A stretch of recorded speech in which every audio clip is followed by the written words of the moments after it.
Welcome to strong gym by Savita. आज बात करेंगे एक ऐसी एक्सरसाइज जो कि बैक डे पे बहुत इंपॉर्टेंट है। एक्सरसाइज का नाम है bent over rose.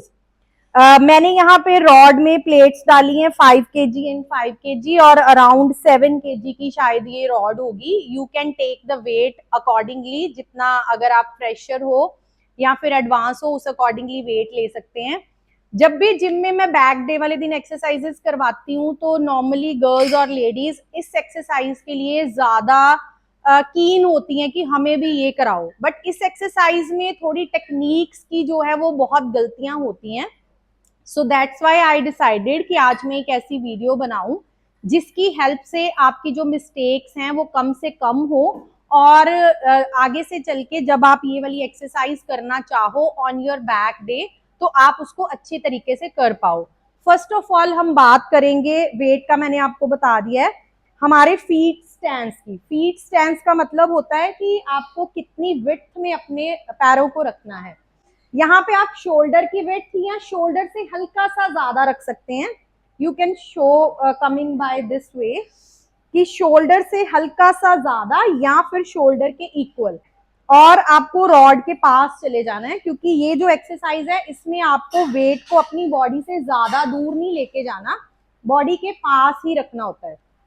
And moreover how to lift weight, इसके भी दो तरीके हैं। अगर आपने नीचे फ्लोर से वेट उठाना है तो आपने जो ग्रिप बनानी है वो अपनी लेग से हल्की सी वाइड ग्रिप बनानी है एंड ओवर हैंड ग्रिप बनानी है। अंडर हैंड ग्रिप की इसमें जरूरत नहीं है, ओवर हैंड ग्रिप बनानी है। बेसिकली एक्सरसाइज का नाम है बेंट ओवर। तो सबसे पहले हमें सीखना है कि how to bent over. Bent का मतलब है कि आपको बेंट होना है डाउनवर्ड्स। मैं अब बताऊंगी कि सबसे पहली चीज इसमें जो आपने ध्यान देनी है that is hip hinge. Hip को जब हिंज करना है और चेस्ट वाले पोर्शन को ऐसे रखना है तो आपको हिप हिंज करते हुए you have to neutralise your spine. आपकी जो स्पाइन है वो ऐसे न्यूट्रल रहेगी, मतलब you don't have to do like this. आपको स्पाइन को न्यूट्रल रखते हुए और हिप को हिंज करते हुए सबसे पहले आपको वेट को उठाना है व्हाइल डूइंग स्क्वाट। और दूसरे तरीके से जब आपको वेट उठाना है तो आप किसी भी रैक पे रख के भी उठा सकते हो। तो जब आपने वेट को उठाया और उसके बाद आपने ये वाली जो पोजीशन ली, बैक को आपकी जो हैमस्ट्रिंग्स हैं वो एकदम स्ट्रेच रहेंगे, आपकी हिप जो है वो हिंज रहेगी और स्पाइन जो है वो न्यूट्रल रहेगी। और जब आप वेट को उठाओगे और इसी कंडीशन में बेंट ओवर में आप बॉडी के साथ साथ अपने कोर तक, अपने स्टमक तक वेट को लेके जाओगे।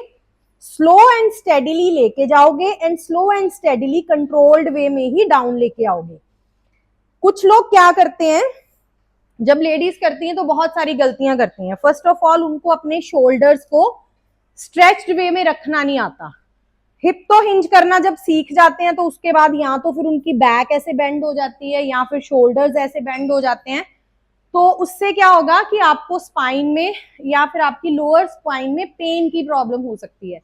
तो दैट्स वाई ये वीडियो इलेबोरेशन में बना रही हूँ, एक एक पॉइंट आपको क्लियर करके बता रही हूँ। वेट अपने अकॉर्डिंगली लेना है आपने।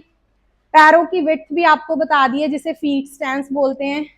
पकड़ने का तरीका भी बता दिया आपको कि ओवरहैंड ग्रिप लेनी है, हिप आपको हिंज करनी है and you have to neutralise your spine also.